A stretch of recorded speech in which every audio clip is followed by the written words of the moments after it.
찬양은 믿음으로 드리는 것입니다. 믿음이 있어서 다 찬양을 하는 것은 아닌 것 같습니다. 저희 교회가 전도를 하다가 코로나를 만났는데 밖에 나가서 전도하는 것이 여러 가지 제약이 되었습니다. 그때 사실 저는 아무것도 할 수 없는 상황이 되었다라고 하는 생각이 되어졌었는데 사모님이 조그만 손수레에다가 키보드를 싣고 큰 길 사거리로 나가는 거예요. 저는 따라갈 용기는 없었고 안 가면 안 되겠나라고 하는 생각을 가지고 만류했습니다. 그런데도 혼자 나가서 할 수 있는 것은 이것밖에 없으니까 찬양을 해야 되겠다라고 하면서 찬양을 했습니다. 한 번인가 두 번 혼자 나가는 것을 지켜보면서 제 마음속이 좀 무거웠습니다.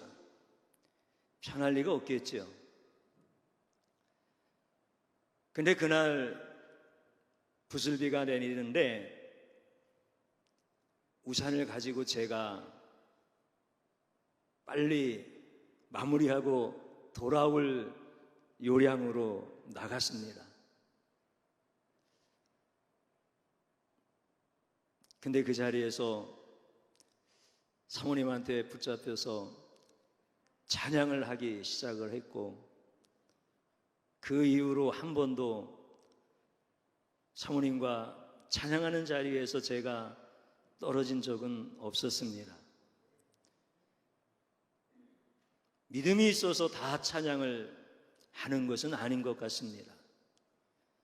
찬양하게 하는 믿음을 우리에게 주신 하나님은 위대하신 하나님이십니다.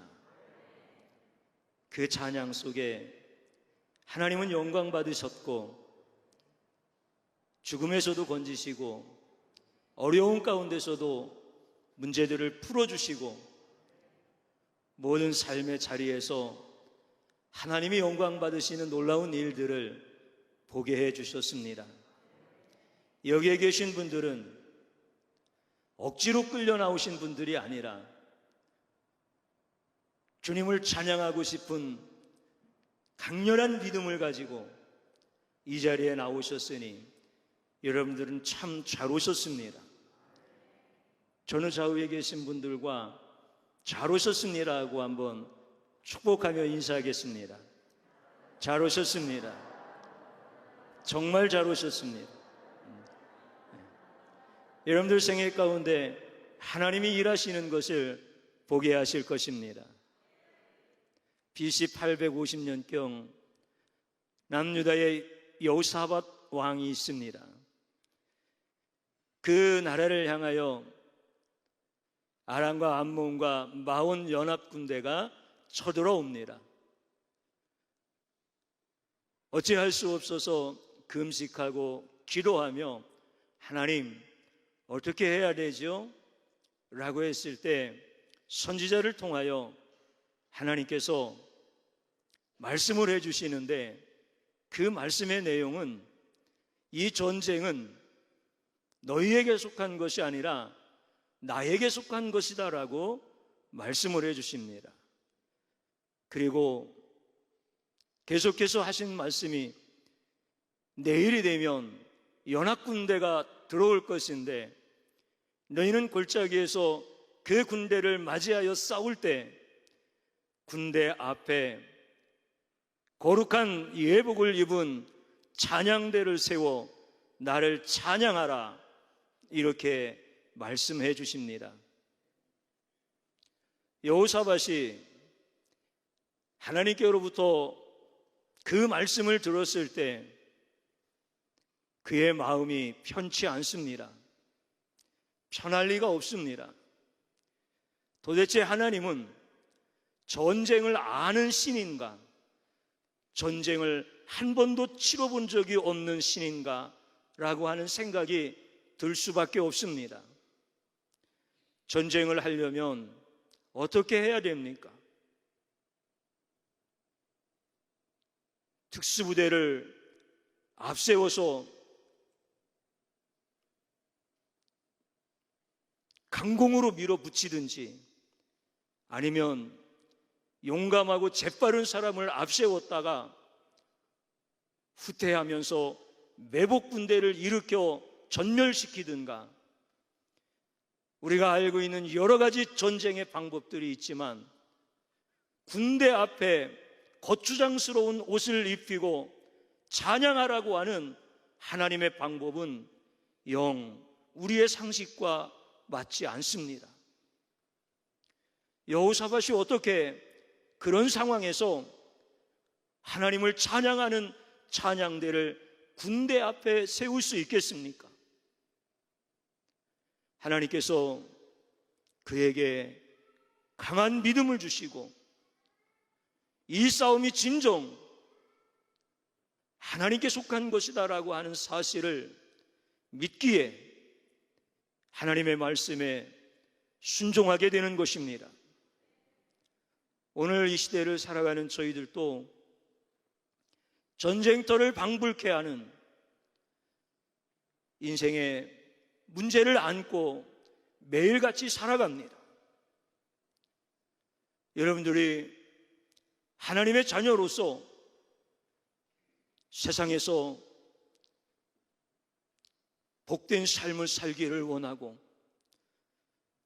주님이 기뻐하시는 삶을 마음껏 누리고 싶어 하는데, 그 일을 위하여 밤낮 없이 일하고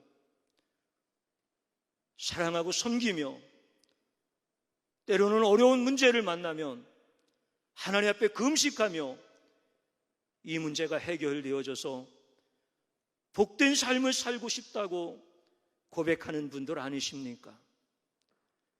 그때 하나님께서 너희들 인생의 문제는 나에게 속한 것이니 너는 내 앞에서 찬양하라 말씀하시면, 여러분들은 기꺼이 하나님을 향하여 손을 들고 찬양할 수 있겠습니까?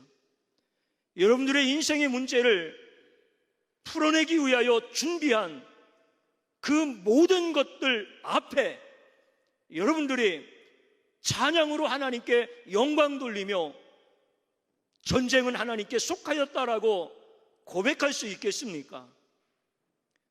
오늘 여호사밧은 특별한 사람이라서 그렇게 하지는 않았습니다.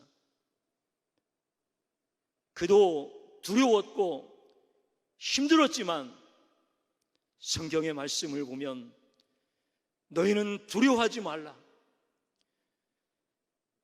하나님께서 주신 말씀을 의지하라, 하나님께서 하나님의 말씀을 우리에게 전달해 주신 선지자를 신뢰하라, 그러면서 찬양하며 앞으로 나갑니다.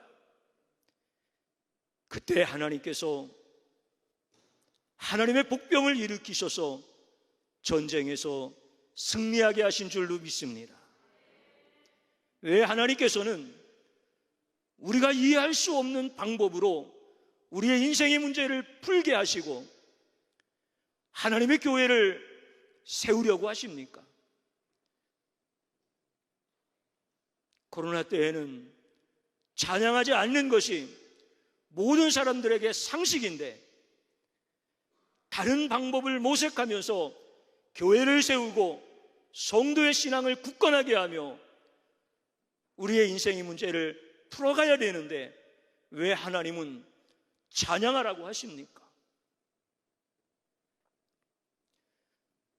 전쟁은 하나님께 속하였다라고 하는 사실을 우리로 분명하게 알게 하고 싶어 하시는 것, 그래서 우리가 우리의 문제를 위하여 싸우는 것이 아니라 주님의 몸된 교회를 우리의 지혜와 능력으로 세우는 것이 아니라 하나님이 친히 세우신다라고 하는 사실을 우리로 하여금 알게 하시고 경험케 하시고 그것을 증거하게 하시려고 말도 안 되는 그 타이밍에 하나님은 찬양하게 하신 줄로 믿습니다. 하나님의 방법이니 홍해가 갈라진 것이지 인간의 생각으로 거기에 길이 있을 거라고 누가 감히 상상이라도 했겠습니까? 오늘 여러분들을 향하여서 찬양하라고 하신 하나님은 위대하신 하나님이십니다. 여러분들이 믿음으로 그분을 찬양하면 하나님은 반드시 여러분과 여러분의 가정과 여러분의 섬기는 교회를 위하여 싸우시는 하나님이심을 드러낼 줄로 믿습니다. 여러분들만이라도 말도 안 된다고 하는, 모든 사람들이 다 잠잠해야 된다고 하는 그 말에 동의하지 마시고 교회로 돌아가거들랑 주님의 말씀을 믿고 찬양할 수 있기를 주님의 이름으로 축복합니다.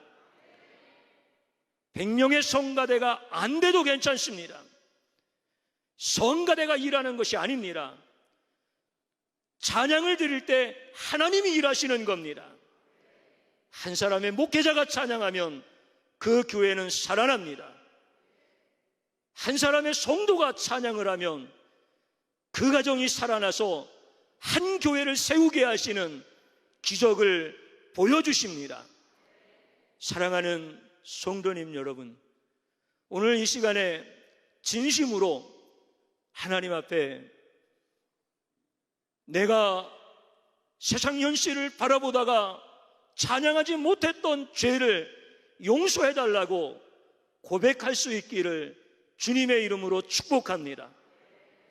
저를 한번 따라서 해보십시오. 현실이 두려워서 찬양하지 못한 죄를 용서하소서.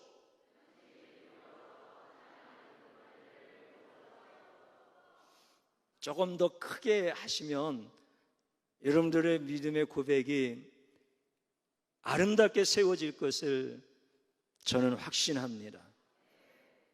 다시 한 번만 따라서 해보십시오. 현실이 두려워서 찬양하지 못한 죄를 용서하소서.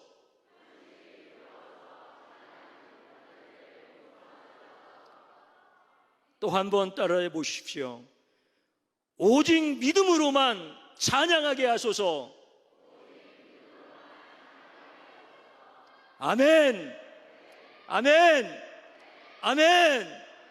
여러분들이 믿음으로 찬양할 때 하나님의 군대를 일으켜 주실 줄로 믿습니다.